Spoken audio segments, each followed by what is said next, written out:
So I've seen some people say, couldn't Anakin's ghost have appeared to Kylo Ren at any point during all of this and said, hey, don't be evil, you're worshipping Darth Vader, but really Darth Vader turned good in the end. So they're saying, couldn't Anakin have helped out Ben Solo as he turned into Kylo Ren at any point between then and the end of Rise of Skywalker? Why didn't Anakin's Force Ghost intervene when he saw that happening? And that kind of ties in with a similar overarching question of like, why don't the Force Ghosts come in and help out during this moment? Well, that would have been really nice if, Force Ghost Yoda had showed up and summoned lightning to destroy the Emperor or the fleet at the Battle of Exegol or something. Like, can Force Ghosts help out? What exactly is their limit to helping out? I've always felt like the movies were trying to say that Force Ghosts, they're not going to come and fight your battle for you. They can only help you if you're seeking guidance in your desperate hour of need and vulnerability, especially if you're like near death and you're near the veil, and so they're nearer to you as well, and they can get a message in because you're vulnerable and receptive to that message. Whereas if you're just trying to rule the galaxy with hatred and the dark side, you're not opening yourself up to receive that message from the light side of the Force through a Force Ghost. And the canon backs this up. Luke was near death and freezing on Hoth. Obi-Wan appears to him and says, hey, go and train with Yoda on Dagobah. Notice that Obi-Wan didn't appear and say, oh, you look really cold right there, let me make you some soup, and here's a blanket, and let me make you a fire. He doesn't do that. He gets a message in to help Luke.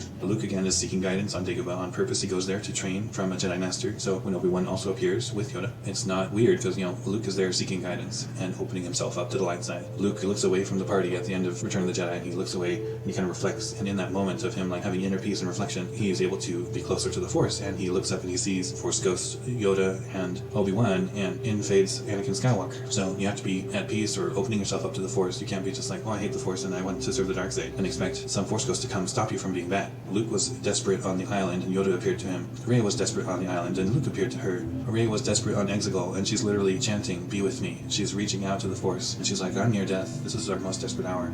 Help me, Obi-Wan and all the Jedi. You're my only hope. You have to be reaching out to the Force and or near death or in a moment of desperation and vulnerability for the Force to permit you to have a visitation from a Force Ghost. They can help you spiritually be invigorated to prepare you and help you realize something that you've been missing all along was right in front of you or whatever, because you're vulnerable and you're ready to get that message. So that's why Anakin can't come and appear to Kylo Ren and say, hey, I know you think you're following the legacy of Darth Vader, but I'm Darth Vader. I turned good and I don't follow the dark side anymore, so neither should you. And on that note, Kylo Ren knew that Darth Vader turned good, but Snoke was telling him that Darth Vader was right all along, the dark side was the way to go. And then in a moment of weakness, because of his family, he faltered right in front of the finish line. He turned good, like a weakling. So that's why Snoke was emphasizing to Kylo Ren that you've got to commit to the dark side, and if you ever feel weak, you can't go to your family, you have to kill your family. So when he felt weak, he would go worship the dark side and ask Darth Vader's mask to show him the darkness and the power and the rage. He was like actively trying to stay away from the influence of the light side, even in his moments, and especially in his moments of self-doubt. So that's why Anakin couldn't reach him. He wasn't reaching out, trying to find guidance, and he wasn't like on the brink of death in a moment of vulnerability and need. But guess when he was? In Rise of Skywalker, spoilers, he does have a moment where he is at his lowest point and he's on the brink of death and he's questioning everything. He's literally on the brink of death. He just got stabbed in the chest